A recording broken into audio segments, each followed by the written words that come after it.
Assalamualaikum warahmatullahi wabarakatuh. Halo semua teman-teman yang sedang berbahagia dimanapun Anda berada saat ini. Ruang Inspirasi bersama Diki kali ini akan coba membagi cara gimana sih nemuin pembeli yang pasti closing. So, pantau terus.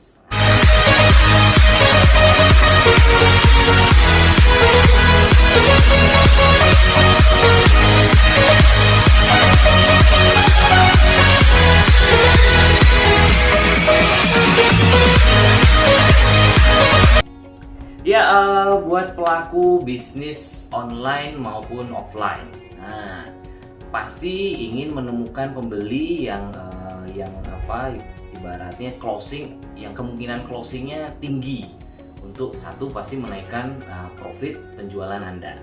Nah, kali ini Ruang Inspirasi ingin coba membagi satu cara nih ampuh. Nah, buat Anda pelaku bisnis, cobalah Anda berani bertemu dengan banyak orang. Nah, berani bertemu dengan banyak kemungkinan atau kita bilang possibility buyer atau customer. Nah, di sini aku akan ngajak teman-teman untuk coba belajar untuk berani ketemu dengan banyak kemungkinan itu tadi. Nah, kita ambil contoh.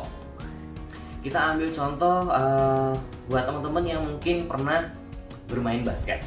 Nah, orang yang bermain basket pasti ingin memasukkan bola ke dalam ring lebih banyak. Ambil contoh, Anda latihan melempar bola ke dalam ring basket itu 10 kali, perbandingannya dengan 100 kali Anda melempar. Nah, pasti kemungkinan yang masuk lebih banyak jelas akan lebih banyak ketika Anda melempar 100 lemparan. Boleh coba praktekkan. Ibaratnya seperti itu. Pun sama ketika Anda sedang mengerjakan bisnis. Nah, kita ambil contoh misalnya untuk pelaku usaha online. Nah, orang yang jualan online nih kan juga perlu ibaratnya audiens yang banyak untuk melihat iklannya. Nah, bener nggak? Nah, jadi solusi yang terbaik untuk penjual online supaya ketemu dengan banyak kemungkinan ini adalah Anda coba beriklan.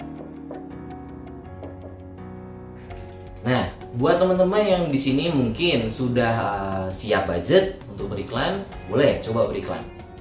Di beberapa platform itu menyediakan fasilitas untuk beriklan. Nah, jadi ketika Anda beriklan, pasti jangkauan iklan Anda untuk dilihat audiens lebih banyak itu ada ketika Anda memasang iklan. Mau di marketplace manapun itu. Nah, itu akan memungkinkan iklan Anda dilihat oleh banyak audiens, dan itu pasti akan banyak kemungkinan closingnya dibandingkan Anda ibaratnya hanya sekedar memasang iklan biasa. Lalu pertanyaan adalah, kalau misalnya aku belum punya budget gimana? Oh, enggak masalah. Ini ada solusi juga. Misal Anda low budget, cuman sekedar pengen pasang iklan tapi berharap pengunjungnya banyak. Nah, caranya adalah Anda tidak cukup hanya memasang iklan satu kali saja. Nah, di marketplace Anda harus rajin optimasi. Nah, beriklan di sosial media misalnya, Anda juga harus rajin beriklan di sana, nggak cuma satu kali. Misalnya dalam rentang waktu 1 minggu pasang 4 atau 5 kali iklan. Nah, di situ jangkauan pembeli itu pasti lebih besar dibandingkan Anda cuma masang 1 atau 2 kali iklan. Nah, itu solusi untuk ketika Anda beriklan atau berjualan di online. Nah, lalu yang kedua, kita coba masuk ke selain online, pasti Anda juga mungkin mengerjakan usaha offline. Nah, pada saat offline, gimana sih caranya menemukan audiens yang juga banyak? Nah, ini sering dipakai oleh banyak juga orang-orang yang usahawan yang jelas sudah sukses. Satu, Anda tidak bisa hanya cuman menunggu bola. Anda harus berani jemput bola. Jemput bola ini maksudnya apa? Anda harus berani bertemu dengan orang. Nah, berani bertemu dengan customer Anda, menyapa mereka dengan ibaratnya kesan yang baik dari diri Anda. ya kan? Nah, tapi nggak cuma 1, 2, 3 orang saja. Ketika Anda ditolak 3, 4 orang, habis itu Anda berhenti, sama saja. So, solusinya ketika Anda berani jemput bola, nah, di sini kita akan tambahkan, buat rencana. Rencana apa? Rencana untuk bertemu banyak orang setiap hari itu tadi. Nah, coba usahakan Anda bertemu 50 sampai 100 orang. Percayalah, itu pasti akan lebih memungkinkan Anda menemukan closing dibandingkan hanya bertemu dengan 1, 2, 3 orang atau 4 orang saja.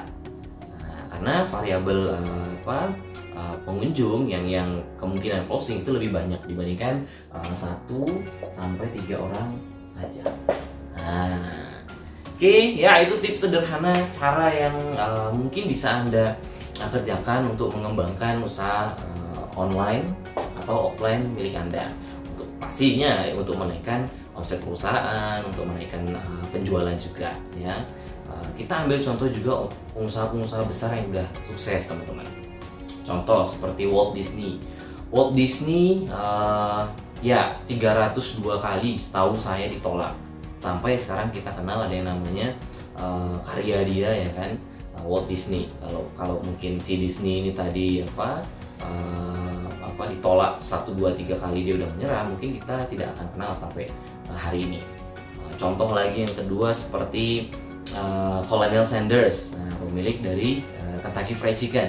Nah, mungkin teman-teman juga udah tahu kan, beberapa kali beliau ditolak, mungkin 1000 kali lebih ditolak untuk menemukan menu makanannya dia tadi, original recipe kalau kata mereka kan. Nah, sampai akhirnya menemukan kata ya-nya. Nah, jadi ketika ibaratnya Anda ditolak, jangan mudah menyerah. Nah, di sini juga kita belajar sikap mental untuk pantang yang namanya menyerah ya. So ya, semoga teman-teman tips sedikit ini bisa bermanfaat dari Ruang Inspirasi buat teman-teman semua.